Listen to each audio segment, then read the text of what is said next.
we paint, what are we really coating our homes and lives with? Where do our materials come from? What's their environmental and social impact? In a world saturated with synthetic materials, can a return to ancestral practices help us build a more sustainable future?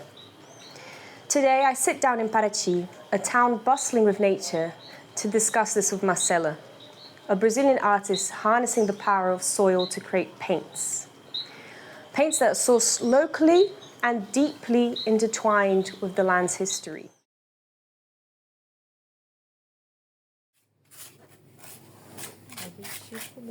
This is one of the many tools you'll find in Marcela's studio, where she shares her story from oceanography to soil.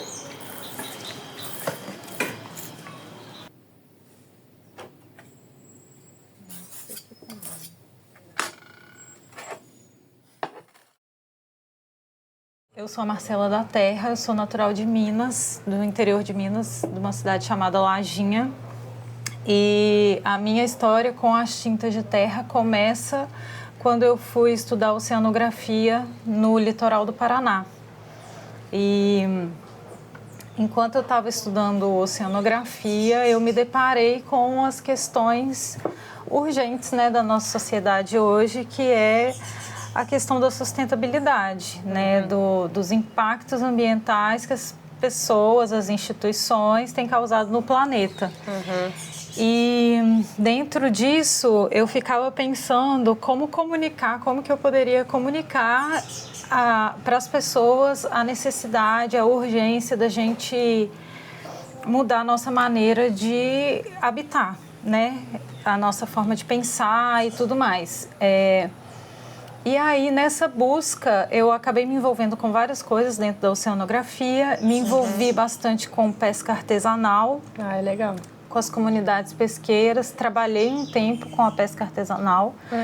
Mas enquanto eu ainda era estudante, eu estava buscando entender mais desse universo da pesca, dos oceanos. Então, eu percebi que quem mais entendia desses ambientes, né, dos ambientes costeiros, marinhos, era quem estava ali no cotidiano, que eram os pescadores, né, convivendo. Exatamente. Então, eu procurei me aproximar. No que eu estava procurando essa aproximação da cultura caiçara, para aprender mesmo as coisas com eles, eu fiz uma viagem de canoa pelo litoral do Paraná, que é uma viagem que dura 15 dias e que ela é conduzida por um caiçara, que é o Renato Caiçara, morador da Ilha das Peças. E essa região é a maior região contínua de Mata Atlântica. Então, muitas comunidades estão lá no meio da mata, nessa interface da mata com o mar, né? Dentro do estuário, que é um estuário gigante, a Baía de Paranaguá, Guaraqueçaba, que emenda até com o litoral sul de São Paulo, Iguape, Cananéia. Então, é um ambiente assim, muito rico em biodiversidade, em cultura, né? E muito extenso. Então, nessa viagem de canoa, a gente passa 15 dias navegando nas canoas caiçara, que são aquelas canoas de um pau só. E a gente vai indo pelas comunidades, fazendo trocas com essas comunidades. O pano de fundo da viagem é uma arrecadação que é feita de alimentos e de agasalhos para levar para as pessoas, porque eles ficam muitas vezes desamparados, né, nesse sentido, no sentido financeiro. É uma vivência muito interessante, porque aí a gente passa esses 15 dias em contato com as pessoas no ambiente delas. E os caiçaras recebem a gente de coração aberto, com muita animação. Então, eles querem mostrar como é que eles vivem, como é que eles fazem as coisas. E eu fui para buscar isso mesmo.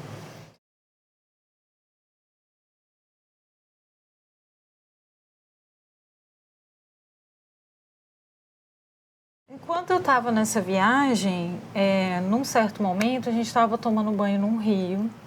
E aí o Renato pegou uma bola de argila no fundo do rio e entregou na minha mão para a gente passar no corpo, né? Aí eu abri aquela bola de argila para compartilhar com as pessoas que estavam ali. E nesse momento que eu dividi essa argila, dentro dela tinha várias camadas de argila colorida, de terra colorida. Que lindo. Então eu conto que tinha um arco-íris lá dentro. Eu abri, tipo assim, um mundo de possibilidades, né? Várias cores. Então, tipo assim, as cores sempre estiveram ali, mas aquele foi o momento que eu enxerguei. Então teve uma magia assim nessa história, só que eu jamais imaginava, né, nesse momento, o desdobramento que isso ia ter na minha vida. Mas eu fiquei com isso na cabeça. Aquele pedaço de argila, eu levei ele para casa, guardei numa sacolinha, levei para casa, deixei ele secar. Depois que ele secou, eu comecei a raspar as camadas para separar as cores, rosa, amarelo, lilás, branco. E aí eu comentei com a minha mãe, pelo telefone, comentei com ela que isso tinha acontecido, contei essa história. E a minha mãe, ela é artesã desde criança, ela trabalha com pintura, então ela dava aula de pintura em casa. E aí eu tive contato com isso, né, com o trabalho dela, com os materiais. E aí ela me contou que dava para fazer tinta de terra. Ai, que legal. Isso foi em 2014. E aí eu fui para casa da minha mãe, que é em Minas, no interior de Minas, e a gente mergulhou assim nessa história de tinta de terra, a gente começou a fazer pesquisa. No entorno da minha cidade, a gente saiu em um dia, a gente coletou 11 tonalidades. Então, só no entorno da minha cidade. Minas é muito Bastante rico. coisa, né? Minas é muito rico nesse sentido, né? São as Minas Gerais. Então, tem muitos minerais, tem muitos solos interessantes, assim, coloridos. E aí a gente começou a experimentar várias formulações, fomos para a internet pesquisar. E aí eu encontrei o projeto Cores da Terra, da Universidade Federal de Viçosa, que surgiu em 2004. Isso era 2014, então o projeto já tinha 10 anos.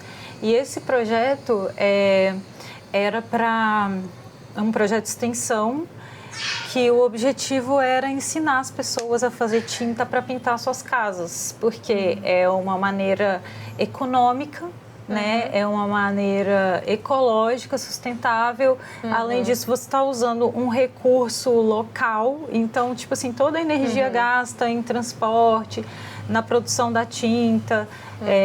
Enfim, você está economizando ali essa energia para o planeta, né? Digamos assim. Muitos benefícios, né? Muitos benefícios. É uma coisa que as pessoas vão ter autonomia para poder pintar sua casa, né? E, enfim... E aí eu fiquei muito interessada e fiquei pensando, queria levar essa história da tinta de terra, para o campus onde eu estudava. Porque o campus onde eu estudava era um campus pequeno também, que só tinha o curso de oceanografia e engenharia de aquicultura. E era um campus muito, como é que eu digo assim... pálido, não tinha arte, não era aquela ideia de uma universidade com vários cursos, uma universidade grande, diversa, onde tem várias coisas acontecendo. O meu sonho era estudar numa universidade assim, mas eu acabei indo para esse campus que era bem isoladão, no último balneário da praia, onde nada acontecia, e não tinha nenhuma arte assim no campus. E aí eu, juntando uma coisa com a outra, o meu trabalho envolvendo comunidades pesqueiras, que eu já estava envolvida com o laboratório de pesca, o laboratório socioambiental, que a gente chama lá no curso, né? Então eu já estava assim estudando questões envolvendo gestão de recursos naturais, gestão participativa e adaptativa também, porque considerando as dinâmicas naturais, né, a relação que as pessoas têm com o ambiente, os ambientes são dinâmicos, então a gestão dos recursos ela precisa ser participativa e adaptativa também. Os recursos muitas vezes são sazonais, né, principalmente pensando no litoral, na pesca, tem as safras. Então eu estava com esse envolvimento e aprendendo assim sobre essa articulação comunitária, como fazer com que as pessoas conversem, com que as pessoas se comuniquem, se entendam e criem esse senso de coletividade. E nisso, né, juntando com a questão do descobrir que a Terra tem cores, então descobri que dá para fazer tinta.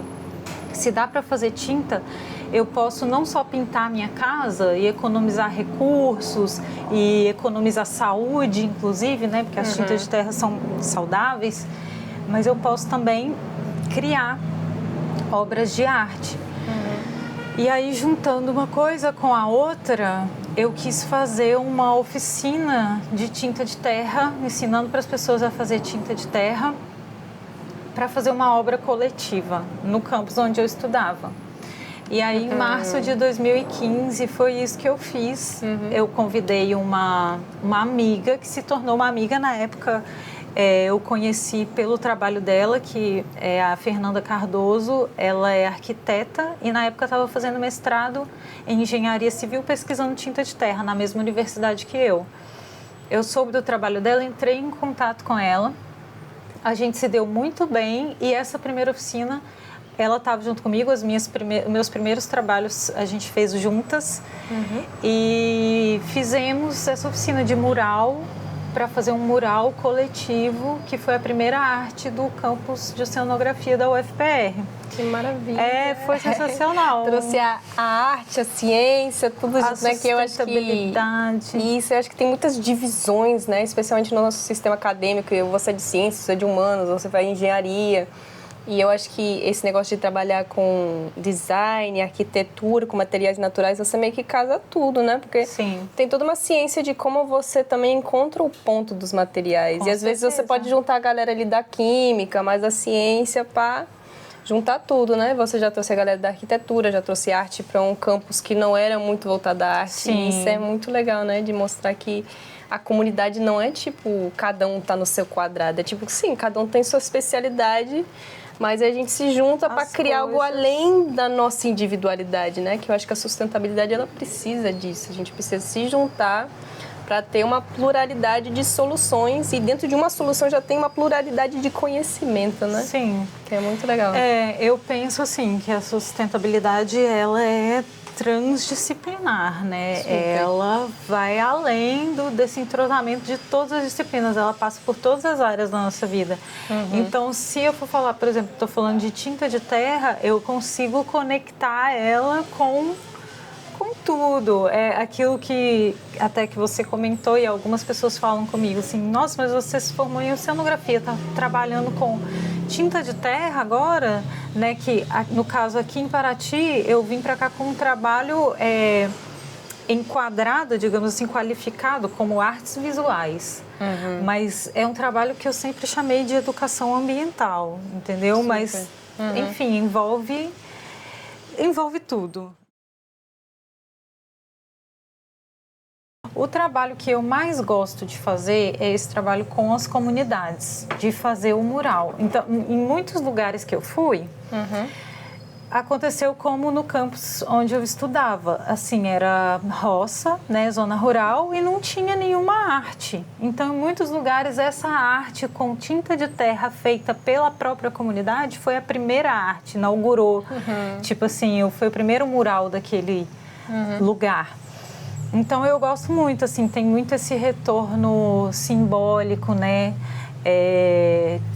Que preenche a alma da gente, né? De você estar ali trocando com as pessoas do lugar, aprendendo sobre o lugar. Com o tempo, o meu trabalho foi se diversificando, eu comecei a criar produtos. E aí tem um produto que eu faço, que eu chamo de caixinha rupestre, que é uma caixinha onde eu coloco os insumos e um manual para a pessoa produzir sua própria tinta. Ai, que legal. É, bem então, legal. Tipo, não é só a tinta pronta, faça você. Faça a sua própria tinta. Né? Porque a gente tem essa questão sustentável, né? Porque eu trabalho com sustentabilidade, eu vejo que a gente fica muito na teoria e nas estatísticas, né? Sim. Mas eu gosto desse trabalho também porque conecta as pessoas, né? Tipo, as pessoas vão começar a pensar, cara, o que eu tenho na minha região, né? E aí elas já vão lá aprender como coletar, lidar com os materiais. E além da sustentabilidade, tem uma relação com a saúde mental, a saúde física, né? Você não vai ter os químicos lá da tinta, a galera não vai estar respirando isso.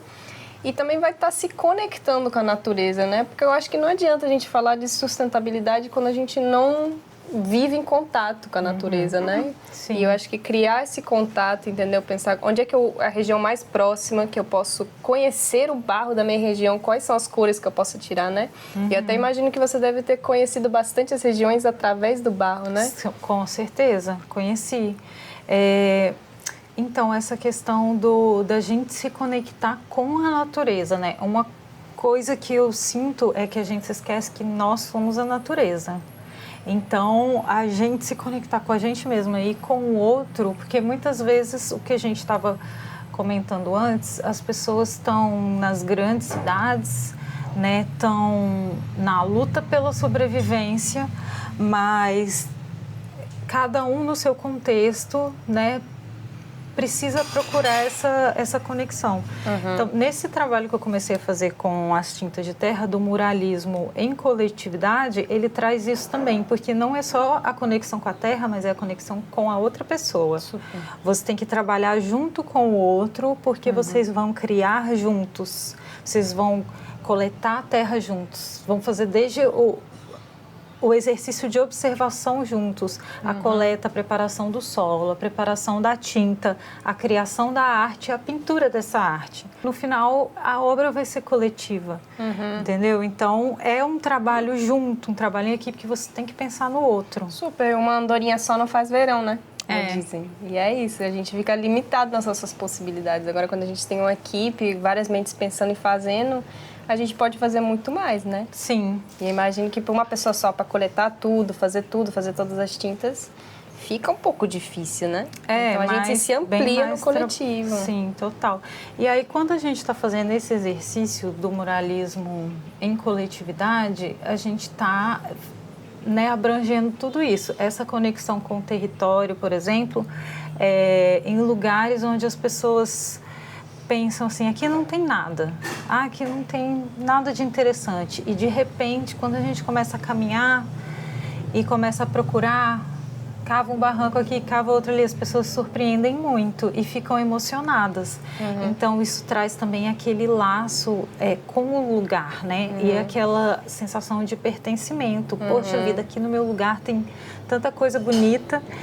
E também as cores, elas tem uma identidade expressa nas cores, porque cada lugar vai ter também sua paleta de cores. Com certeza. Né? E essa paleta, por mais, às vezes elas são tonalidades parecidas, mas tem texturas diferentes, de um lugar para o outro. Enfim, sempre varia, nunca se repete. E a partir daí você pode desenvolver muitas coisas. Tanto a pintura de casa, como a pintura de materiais, a criação de produtos. Então, esse trabalho, assim, tanto com as tintas como com qualquer outro recurso natural que a gente se aprofundar no conhecimento, né, procurar enxergar, primeiro observar. Então, você vai olhar para o seu espaço, você vai e começar a interagir, porque aí você começa a interagir, você vai conhecendo. E a partir do conhecimento você vai entendendo as possibilidades. Quando a gente não conhece, eu olho para cá e é tudo mato, né? Agora, se eu conheço as espécies, eu sei que aquela planta ela é comestível, aquela outra dá um remédio para alguma coisa. Se eu posso fazer um artesanato, né? Então, enfim, o negócio é o conhecimento.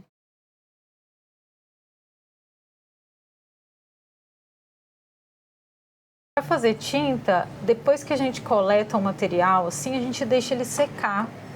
E depois que ele seca, a gente tritura com um martelo, com uma pedra dura e peneira. Para tinta de parede, eu uso uma furadeira e uma ferramenta cortante, que é como se fosse um liquidificador de cabeça para baixo, assim, uma ferramenta cortante na furadeira e trituro a terra com a água num balde, depois de peneirar. Depois que eu trituro a terra com a água, sempre medindo as proporções também, tanto de terra e tanto de água. E essa proporção, ela varia de acordo com a terra. Eu ajusto essa proporção observando a consistência da lama que vai formando, a viscosidade. Eu tenho que fazer essa mistura e bater para ela ficar numa proporção que essa consistência, que a gente chama de viscosidade, fique como se fosse uma tinta convencional, uma tinta comprada. E aí, a partir dessa proporção entre terra e água, eu faço uma conta, faço um cálculo e coloco o fixador, que é a cola branca PVA, para o caso da tinta de parede.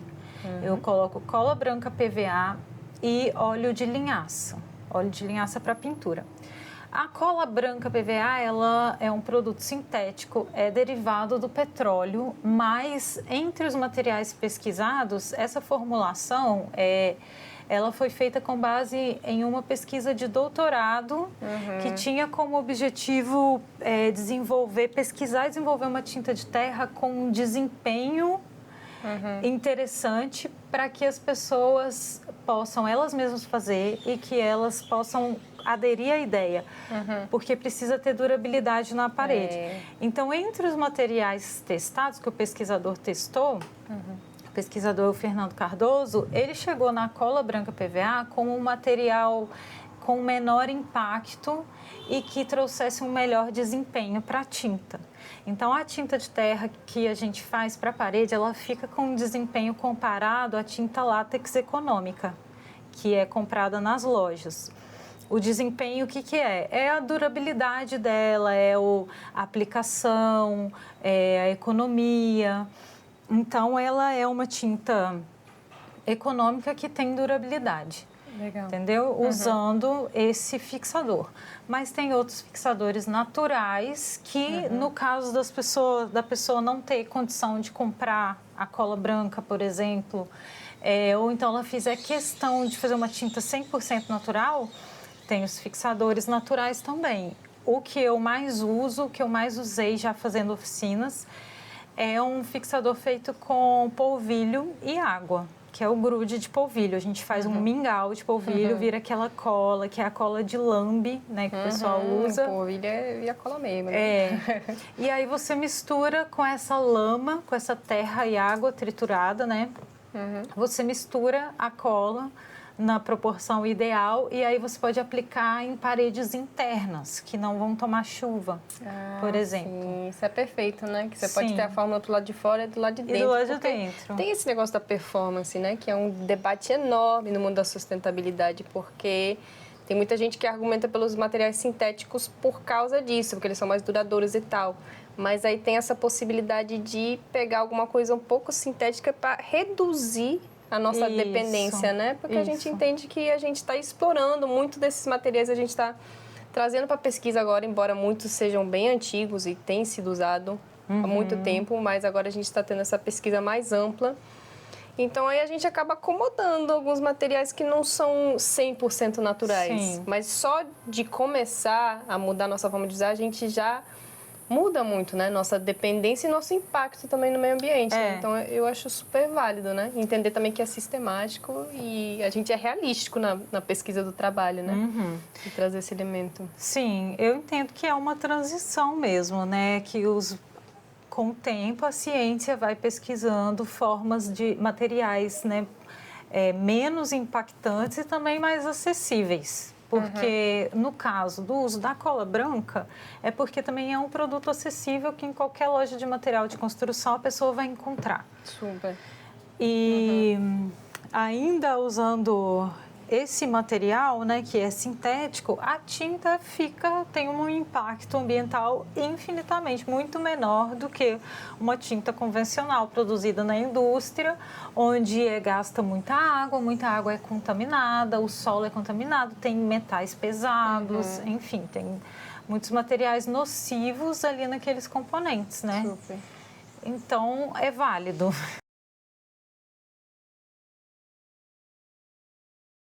A tinta aquarela, ela já é mais delicada. Marcella tells me that the process for making watercolor paints is more delicate.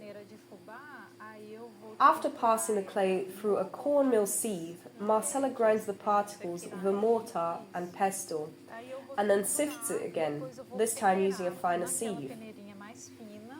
In this case, she uses a cheese drainer, which helps to reduce the dust. Once she's finished sifting, she mixes the remaining clay with a homemade medium that she prepares herself by blending acacia gum, vegetable glycerine, and essential oils. After mixing, she uses a muller, a tool with a frosted glass base that helps her grind down the particles even more. To achieve the right texture, she applies the muller against a frosted glass base as well. E fazer a mistura com o mais fino possível, né? O mais fino possível. Aí depois que a gente faz isso, a gente coloca no suporte, que aí no caso, né, pode ser esse suporte de cerâmica. Aqui tem cores de Minas e de Paraty. Que eu achei a cara de Paraty, na verdade, essa cerâmica. A casinha colonial. Então, essas duas cores aqui são de Paraty, as outras cores são de Minas. Ai, que legal. Então já é uma paleta misturada. É, uma paleta A porta de Paraty e a janela de Minas. Isso, é isso. Depois a tinta ela seca e vira uma pastilha. E tem que ser feita também em camadas, é um processo lento, né? Eu falo que os meus processos são geológicos. Eu queria aproveitar que você estava falando desses projetos coletivos, né? Que você tem um projeto com escolas, certo? Se você puder me contar um pouquinho mais, que eu acho que isso deve ser muito legal e muito importante para as crianças, né? Sim, com certeza. Então, eu vim morar em Paraty porque eu recebi um convite do SESC para poder coordenar um projeto de muralismo com tinta de terra nas escolas.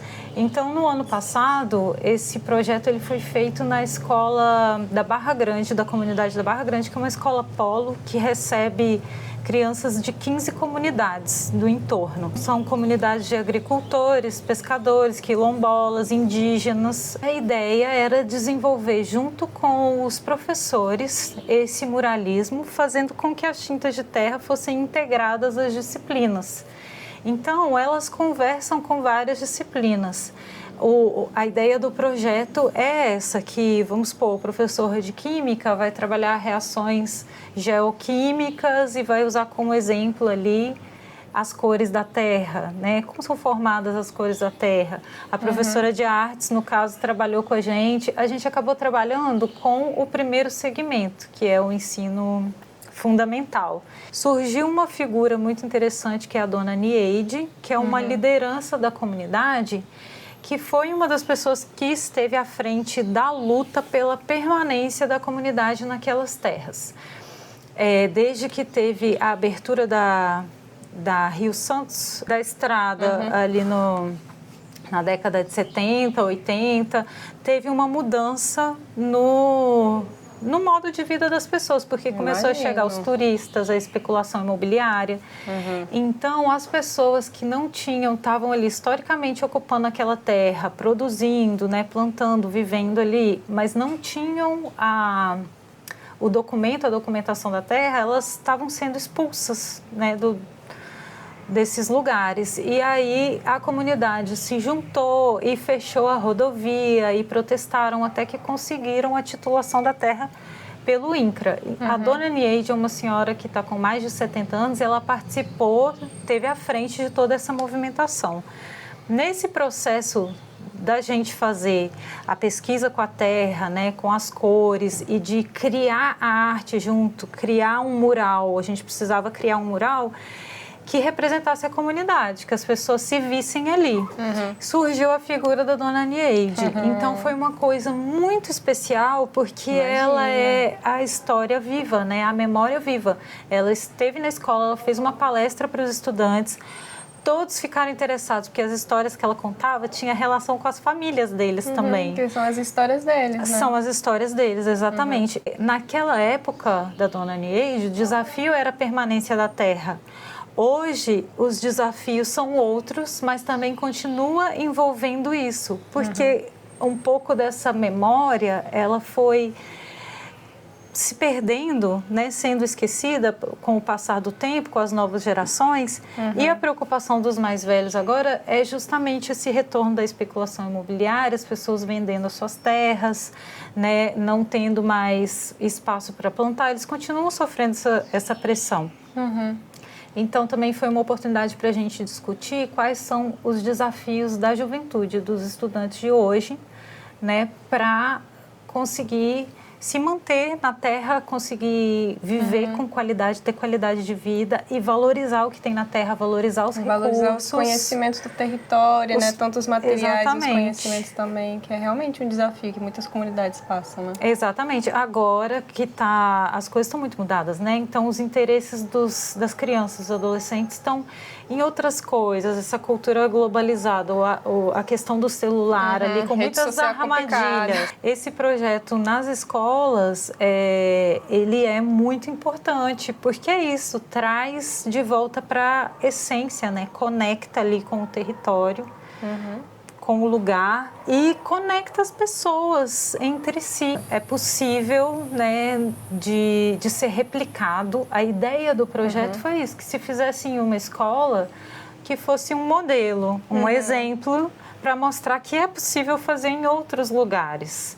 Então, agora a gente está preparando uma publicação também sobre esse projeto, justamente para que outras escolas tenham acesso e possam aplicar. Que lindo. E eu gosto dessa ideia de modelo, né? Porque, pelo que eu entendi, o protagonismo é do território, do conhecimento e dos materiais de lá. Então, Sim. você chega lá e você simplesmente desperta isso para a galera mesmo fazer a arte deles e fazer essa retomada, né? Do que é deles, dos materiais, dos conhecimentos e... que eu acho que é muito legal, né? Porque essa questão de território tem que ser uma coisa que vem da mão das pessoas que estão naquele território, né? E é muito lindo poder participar disso, né? E facilitar isso. Então, Sim. Eu acho isso muito legal, muito importante também. Para manter esses conhecimentos aí. E a gente aprende tanto do que é sadio, do que é saudável, né? Tem uma instituição muito importante, que foi a instituição que me deu a oportunidade de desenvolver o meu trabalho nas comunidades rurais, que é o Senar Minas, que também faz parte do Sistema S, é o Serviço Nacional de Aprendizagem Rural. Eu faço parte do quadro de instrutores do Senar, que é uma instituição que serve para levar educação para o meio rural, educação de adultos. Então, trabalha com diversos cursos e, no caso, eu atuo com o curso de tinta de terra. Então, foi aí que eu consegui desenvolver esse trabalho de muralismo de aprendizagem coletiva com tinta de terra.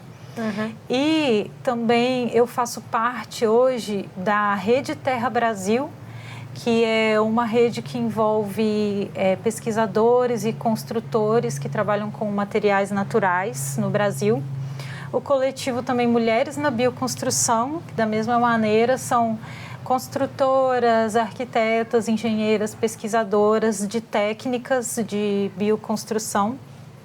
E em 2020 eu reuni também uma turma de artistas que trabalham murais com tintas de terra, que na época eram as únicas pessoas que eu conhecia que trabalhavam com isso, depois surgiram outras.